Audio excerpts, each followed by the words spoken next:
All right, thank you. So I will be talking about the verification of heterogeneous systems today. My name is Samuel. This was joint work together with Mattias Ulbrich, André, Platzer, and Bernhard Beckert. We're all at KIT in Karlsruhe. And so when I talk to people about this in the last days, usually the first question was, well, what's a heterogeneous system? So let me maybe give us some examples for what the kind of systems that we're interested in. So for example, in this work, we have a case study where we have a piece of software, a Java software, that's controlling the acceleration of a car. And so then basically you have two very different computational worlds. On the one hand, you have Java with objects and heap and so on and so forth. And on the other side, you have differential equations, a model of your physical system. And we have good tools to reason about them individually, but now we want to reason about their combination. In some of my previous work, I looked into the verification of neural networks in cyberphysical systems. Again, the question is kind of how can we combine these two very different computational worlds? A former colleague of mine verified hybrid systems where you have a quantum circuit and a Java software that is measuring this quantum circuit. Again, two very different computational worlds. And as I said, we have good tools for these worlds individually, but then the question is how can we combine these tools? And my feeling is that often so far the solution is kind of that for any combination, we kind of come up with a custom solution. And so we kind of end up with n to the power of 2 custom solution if we're combining two systems, and even more when we are combining more systems. So the question is kind of, can we come up with something more rigorous? Can we come up with an approach for the combination of program logics? And so for the purposes of this work, when I'm talking about program logics, we will be talking about dynamic logics. However, I want to emphasize that obviously, like if you squint, maybe you can squeeze some program logics into this formalism, even if they are not strictly dynamic logics. Now, just to get everybody on the same page, dynamic logics, you can think of them as a modal logic where you have a modality, and inside this modality, you have a program. And so then we can write a formula like box alpha psi, where we're saying for all runs of alpha, afterwards, psi has to be satisfied. The nice thing about modal logic is there's also a dual operator, the diamond operator, which lets us state that for some run afterwards, psi has to be satisfied. And if you're more familiar with things like a Hor calculus, for example, then we can also translate the classical precondition, postcondition paradigm into dynamic logics by basically writing an implication, and then phi is our precondition and psi is our postcondition. Another nice thing about dynamic logics is that they allow us to compose these different modalities, so we can write down a whole range of different properties where we reason about the same program multiple times or different programs and so on and so forth. And so the contribution of this work is that we're introducing heterogeneous dynamic logic, which is meant to allow us to combine different dynamic logics. And so to this end, we rephrase individual dynamic logics, and these could reason about Java or about differential equations or about an entirely different program paradigm. We reframe these dynamic logics as dynamic theories, and you can think of them as puzzle pieces. And with these puzzle pieces, we can do two things. First, we can lift them, which basically means we take an existing dynamic theory and we extend the functionality of its programming language with additional features and calculus rules to handle these additional features. And we can do combination, which basically takes two dynamic theories and forms them into a new dynamic theory, which can reason about the combination of these individual programming languages. Now, this whole system is meant to be BYOP, which stands for bring your own proof. And so the idea is basically that if we have a combined system, then we want to be able to decompose this into proof obligations for the individual systems where we already have proof infrastructure in place. Now, the proof calculus rules that I'm going to talk about today, we've all formalized them in Isabelle HOL. And also, I will later be talking about relative completeness, because we also have some results on the power of this calculus. But before we get into these details, maybe first of all, what is a dynamic theory? And I want to motivate this with the example of first-order dynamic logic, which is one of the very basic dynamic logics where basically you just have integers, or at least if you instantiate it with integers, you just have integers. And so here we have a loop which runs non-deterministically and which updates x to x plus 1 for an arbitrary number of iterations. And so ideally what we would want is we would want to abstract all of this away, right? Ideally we would want a kind of a paradigm that allows us to have black boxes here for the programs and black boxes for the predicates, and somehow we could still kind of then combine things. However, if we want to combine things, we probably also want to pass values between these different worlds, right? So kind of we want to keep variables. Without variables, this exists. This is propositional dynamic logic. However, we also have variables. And so then we can basically define the signature of a dynamic theory through its variables, its atoms, and its programs. And with that in place, we can then also define the syntax of dynamic theory formulas exactly in the way you would expect, right? So we have a modality for programs and a quantifier for variables and so on and so forth. And so now to give meaning to this, we must determine the meaning of variables, atoms, and programs. So let's start with variables. For variables, the idea is basically we define a universe in the state space, and then we have a variable evaluation function which takes a state and a variable and tells us which value in the universe this variable has. Unfortunately, we can't take any arbitrary combination of these three constructions. We must consider some notions of well-formedness for these dynamic theories to work out the way we want to.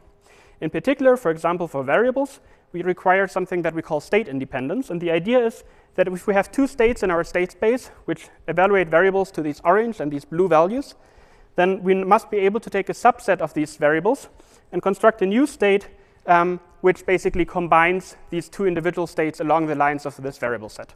And this must again be in the state set. So this is kind of an assumption that we have to make about how our state space looks. And now I'm going to introduce how we evaluate atoms and programs. And again, there's going to be some side conditions. So for atoms, the idea is basically that for any atom, we have a function that tells us which set of states this atom is satisfied. And for programs, the idea is that for any program, we have a state transition relation which tells us which state transitions are possible. I mean, this is rather straightforward. What's maybe important to note here is for each of these, we also have a definition of free variables, which tells us which variables influence the evaluation of the program. And here again, we're going to have some side conditions, which basically make sure that these free variables correctly represent the actual free variables that influence atom evaluation or program evaluation. And we must also assume that these free variable sets are finite. Additionally, we must assume that the program evaluation is extensional with respect to variable evaluation. Now, I don't have time to go into all the details of this, but again, this is formalized in Isabelle, and the idea here is that this is a locale. And so basically, whenever you can, if you know Isabelle, you can then basically instantiate these locales to get your concrete dynamic logic. With this defined, we can then define the semantics of formulas, and it's defined in basically the way you would expect. I just briefly want to highlight the box modality again. So box PF basically means for all state transitions induced by our program evaluation function, afterwards the formula must be satisfied. With semantics in place, we can start reasoning about these formulas. And so we want to derive proof rules. There's just one hurdle left, which is that usually when you're deriving proof rules, especially in dynamic logic, we kind of want to know which variables are free and bound in a program or in a formula. Now, we already talked a little bit about free variables. However, the problem here is that we can't really give you a general syntactic analysis for this, because obviously this very much depends on the dynamic theory that you're precisely looking at. So our solution is that there exist actually semantic definitions for free and bound variables. And so we assume these in our calculus, and whatever superset you can come up with, you can then use to apply your calculus rules in practice. And then we can indeed derive some calculus rules. I just want to highlight here Barkhan's axiom, which actually can be proven for all dynamic theories, and which basically states that under certain conditions we can swap a box modality and an all quantifier, which is sometimes very useful. Now, if you're more interested in, for example, clean algebra with tests, we also have an axiom for you. So there is actually an axiom which allows you to basically rewrite modalities based on equalities, program equalities that you derived via clean algebra with tests. So we can also connect to that. For some concrete instantiations of dynamic theories, propositional dynamic logic can be instantiated as a dynamic theory. Differential dynamic logic, which lets you reason about cyberphysical systems, can also be instantiated as a dynamic theory. And indeed, there is an Isabelle formalization of this in the archive of formal proofs, and we've formally shown that this instantiates our dynamic theory. And also Java dynamic logic, which lets you reason about Java programs, can be instantiated as a dynamic theory. What's a much simpler dynamic theory is this dynamic theory here, where basically in the modality we can only have assignments with a single semi-ring expression. So in here, this is going to be a very simple example that I'll come back to later. In this very simple programming language, all you have is kind of one assignment of a variable to some semi-ring expression. So this could be integers, real values, something like that. At this point, you might start wondering, well, you only really derived 4 axioms for these dynamic theories, right? Why is this worth it? What's the use of defining these dynamic theories? And so here it's important to remember that this is really only the first piece to the puzzle. Because once we have this, we can now start lifting these dynamic theories. So in particular, for example, we have a Havoc dynamic lift, which extends the programming language by an additional primitive that arbitrarily sets and initializes a variable. And what we can then do is basically for any dynamic theory, we prove that if you lift your dynamic theory with this additional feature, we have calculus rules to resolve this additional feature. And we have a Havoc reduction rule, this HR rule here. And so this rule basically tells us that if we were able to derive something in our original dynamic theory, then we can also derive it in our Havoc lifted dynamic theory. This allows us to basically reuse the proof infrastructure we already have for the original dynamic theory and reuse it in our lifted dynamic theory. Now, Havoc lifting is still a very, very simple kind of lifting. However, we also have a regular lift, which then basically gives you the regular closure over the programs that you had beforehand. So now you have sequential composition, non-deterministic choice, loops, and also checks, which allow you to check with respect to some first-order formula whether something holds or not. Again, we also derive calculus rules for this. In particular, for example, an induction scheme, and again, a reduction rule that allows you to reuse your existing proof infrastructure for the underlying dynamic theory. Now, so far, the only assumption we've had here is that what we're putting in is a dynamic theory. If you allow us to have some more assumptions, and more precisely, if you allow us to have an assumption which states something like, there exists something like integers in my dynamic theory, then we can also give you a loop convergence rule, which basically allows you to prove things like loop termination. Now, going back to the semi-ring dynamic logic that I was presenting earlier, in the simple semi-ring dynamic logic, all we can write is these modalities with a single variable assigned to some semi-ring term.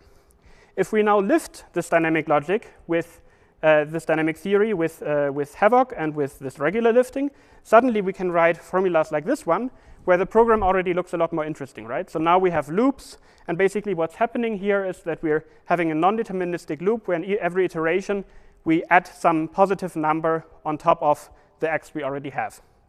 And even better, if we now wanted to prove this, we could use the calculus rules that we derived so far, together with the fact that in the original dynamic theory, the formula at the top is valid.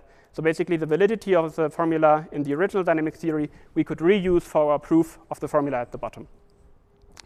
So much for lifting. But what we really wanted to get to, actually, was combination, right? So how does combination work? Well, the idea is basically, if we have two dynamic theories, we construct a new dynamic theory that combines the two original dynamic theories.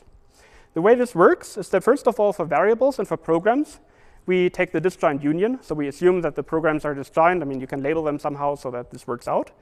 And then for the universe, we also just take the union of these two universes. Now, the question, obviously, is how the semantics look, right? And so here, the idea is basically that for the state space, we take the cross product of the two state spaces. So now our state has two components, one component for dynamic theory 0, one component for dynamic theory 1. And then if we want to evaluate a variable, for example, we basically just evaluated it with respect to the corresponding component of our state space. For atoms, this also works basically by the component of the state space. However, we also introduce some additional atoms that reason about the combined state space, and these then allow us to basically constrain the kinds of states that we're in. So this would allow you to do something like saying, this real valued variable relates to this integer valued variable in my other world in a certain way. For program evaluation, the idea is then basically that the program evaluation only ever advances the one component of the state space that is corresponding to the corresponding program. And with that, we get a very basic heterogeneous dynamic theory. So we have some additional atoms here for reasoning about the combined state. However, there's still one issue, which is that so far in the modalities, you can only ever have a program from one theory or from the other theory, because all we had was kind of this union, right? However, there's a solution to this, which is lifting. So now basically, if we lift this dynamic theory with the regular closure, suddenly we can reason about any regular program over the two original dynamic theories. We again derive some proof rules for this. In particular, we then have heterogeneous reduction rules, which allow you to basically say if some formula was valid in the original dynamic theory 0 or in the original dynamic theory 1, you can also have it in the combined dynamic theory. And you can also derive something that looks a little bit like a frame rule, where essentially you say if you have some program from dynamic theory 0 and you have a formula from dynamic theory 1 that appears before and after the program, then you can factor that out because the program can't affect it. With this in place, we can now write formulas like this one, where essentially we have in the precondition something from dynamic theory 0, in the postcondition something from dynamic theory 1, and in between a regular program over programs from the individual dynamic theories. So for example, here we first assign x to something, then non-deterministically assign y, have a check that reasons about the combined state space, and then run a differential equation from dynamic theory 1. An obvious question is now, you can state something like this, but can you also prove it, right? And so that leads us right to the question of, can you prove all valid formulas with this calculus, right? The completeness question. In dynamic logic, people are usually more interested in relative completeness, where the idea is basically we assume we have an oracle for modality-free formulas, and then the question becomes, can our calculus basically resolve everything to questions that only reason about the data theory, so to say, the first order theory. And here we have some relative completeness results, which basically state that a relative completeness is preserved under lifting and combination under some reasonable assumptions. I want to state that this is only proven with pen and paper. We also did a small case study that I don't have a lot of time to go into, but basically the idea is we had this Java controller and the cyber-physical system, and then basically we were able to derive one part in key, one part in chimera X, and bring these results together to get a system-level guarantee for the heterogeneous system. Right, and with that, I want to conclude. I talked about lifting and combination today.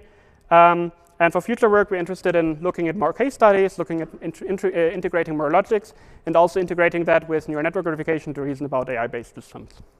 Right, thank you very much.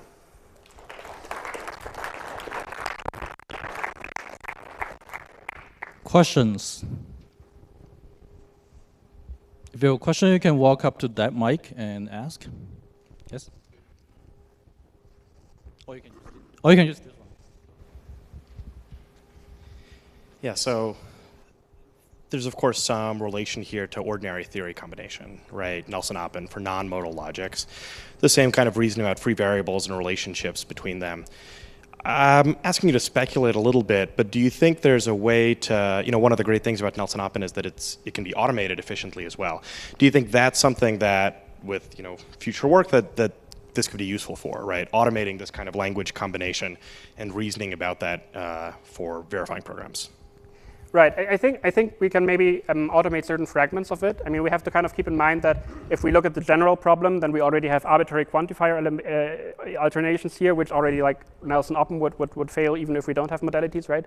But I think, yeah, maybe we can automate certain fragments by doing things like backward predicate computation or something like that. I think there's a possibilities there. Yeah. So I was wondering, pardon me.